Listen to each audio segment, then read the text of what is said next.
Today, I'm going to show you how to create Jet's Belladonna from Practical Magic. The things we'll need to create our Belladonna is 1 glass bottle, and I am using a brown one similar to the style that was in the Owen's greenhouse. And then I'm also going to use a clear square small bottle that's similar to the bottle that was in Gillian's purse. We're going to use some Epsom salt, but you could definitely use a coarse sugar, some Kosher Sea salt, anything like that. Then I'm going to use a cup for mixing as well as a cooking skewer. You could use a spoon too. And then I have some purple food coloring here, and I actually think they classified this as a neon purple, but it doesn't look like it's neon purple when you actually use it. And finally, we will need our label printed on sticker paper, and the link for this is in the description down below. Let's get started. Would you like a chance to win a monthly potion bottle from me? Then consider supporting me over on Patreon. All of my patrons have a chance to win a monthly potion bottle. Patreon not your thing? Consider becoming a member here on YouTube. You get exclusive emojis and icons to use in the comment section. Link is in the description down below.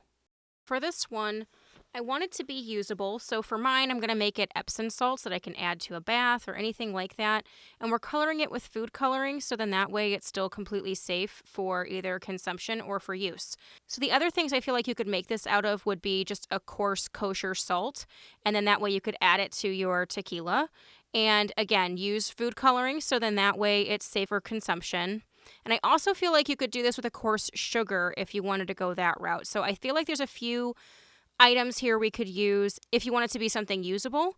The other thing you could do is you could definitely do dried herbs. Don't get me wrong. I know that Belladonna would be a dried herb or pulled into like an extract type situation. But when you really look at it in the movie and you get close, one, not only does it rattle when it's in Gillian's bottle, but it also, when it's in her hand, and it's literally like a 2.5 like millisecond thing that you actually can see it in her hand, it looks like little purple granules of basically like salt or something like that. So that's why I was like, you know what? We're going to make it look similar to what we saw on screen, which to me looked like almost like a purple granule. So that's what we're going to make today. And I wanted mine to be consumable, whether it's Epsom salts, regular salt, or sugar, whatever you want to do. I feel like it would just be a fun addition. I also think if you were going to have like a Practical Magic viewing party, it'd be really cool to make this salt that you could have with your tequila if you make midnight margaritas. So something cool, but I also thought for me, Epsom salts is going to be fun because I'll be able to use it in like a bath or a foot soak or something like that.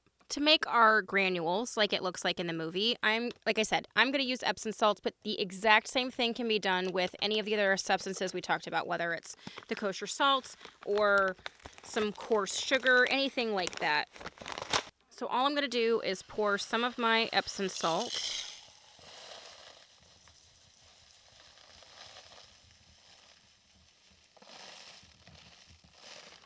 into this cup. And I'm not going to do an insane amount because I don't want the bottle to look full. I want it to look like it's being used. And obviously, I can refill this as much as I would like when I actually use the Epsom salts, or if you're going to use, the regular salt or the sugar. And then I'm going to add some drops of the purple food coloring here. And we're going to start to mix it in. And at first, it's going to clump up, and then it will really start to disperse into all of the other ones. Similar to the way sand has worked when we did like our flu powder or anything like that. When we color any of those granule substances, it is a process, and you just kind of put a little in and you start stirring. And as you can see, it starts to mix and just get us to the color we want. And then you can always add more. Or if you feel like it's too dark, you could always add some more raw Epsom salts or sugar to lighten it up as you mix it in. So you just kind of keep on working until you get the color that you want. I actually think that this is a pretty good color. It's a darker purple, but it's not too dark, and I just feel like it's a good spot where I want to be for this. So we've got our Epsom salts here, and now we're going to add them to my bottle. Now, I could totally put these in a piping bag to have it help me put it in there, but I'm just going to use a funnel today.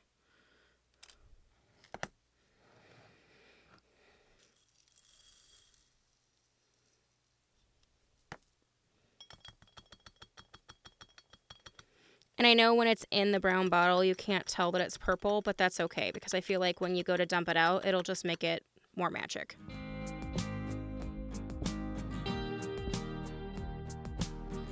Okay, so I've got my bottle filled up here. And again, I didn't want it to be completely full.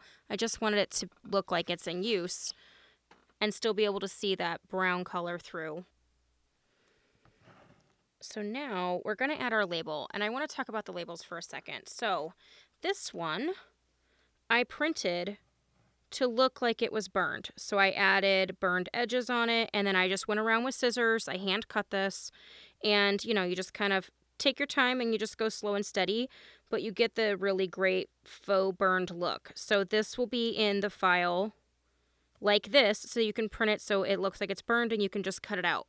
Now, I also gave you a rectangle one that was plain, so that if you wanted to burn it yourself, like I did here, you could. So just go outside, be very careful, and you just kind of hold your lighter against the edge, and then you blow it out, and then you just kind of stamp off the little ashes, and it gives you the faux burnt edge.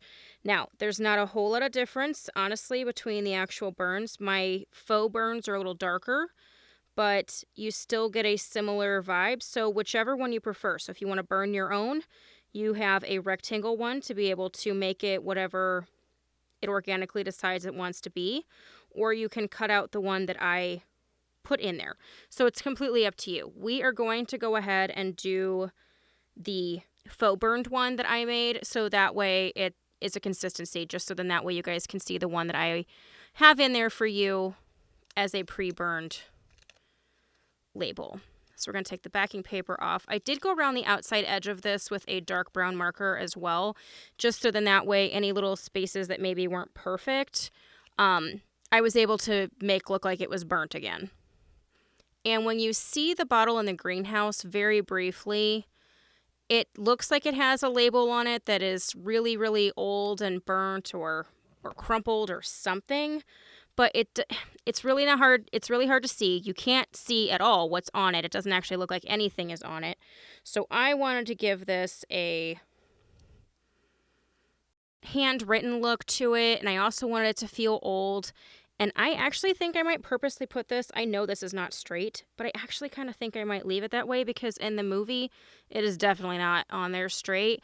And like I said, you can just tell that it's like old and haphazardly put on there and that it's been used and maybe burned or water stains, all that kind of stuff. So I tried to add all those elements of like water stained, burned, and old to it. And we may actually take some Distress Oxide to this as well to just add a little bit more aging to it. But to be honest, I don't hate the look I gave it, just straight printed from the printer and cut out.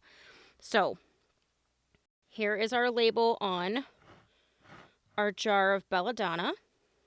Here is what it looks like straight on here. But I am going to take just a little bit of our Distress Oxide that we've used in the past, and I think I'm going to add just a tiny bit more. And I'm just using a paper towel here, and I'm just kind of grabbing some of it on there. And then we're going to just kind of hit, I'm okay with it hitting the bottle and hitting the label as well. We're just going to add a little bit more aging and distressing to it.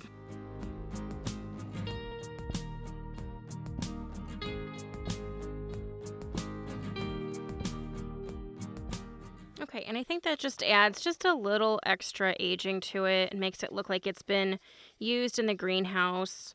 And I am going to take just a little bit of the distressing off of the actual glass bottle, but I'm going to kind of leave it so it's a little hazy. I just don't want it to look like it was just now stamped on. I want it to look like it's used and that it was just worn. And if you want to peel up any of your edges a little bit, go for it. You really can't ruin it when you're just trying to give it that aged, distressed look. All right, so we've got our Belladonna here. And again, I'm using the Epsom Salts, so then that way I can use them in a bath or a foot soak. I think it'll be a really cute addition to a bathroom. But it would also be really fun in like a kitchen setting as well. And then I am just using a rubber cork. And I'm not sealing it or anything because, again, I want to be able to use this. So this one's pretty simple. But here is the bottle that is in the greenhouse. And now let's just make a little tiny Gillian bottle. For Gillian's bottle that's in her purse, I have this antique bottle that I found with my sister at an antique market a year or two ago. And I love this bottle, but I love that it's got this like already aged little vintage vibe to it and its little cork. So I feel like it'll be perfect to make just a little bottle similar to one that's in Gillian's purse.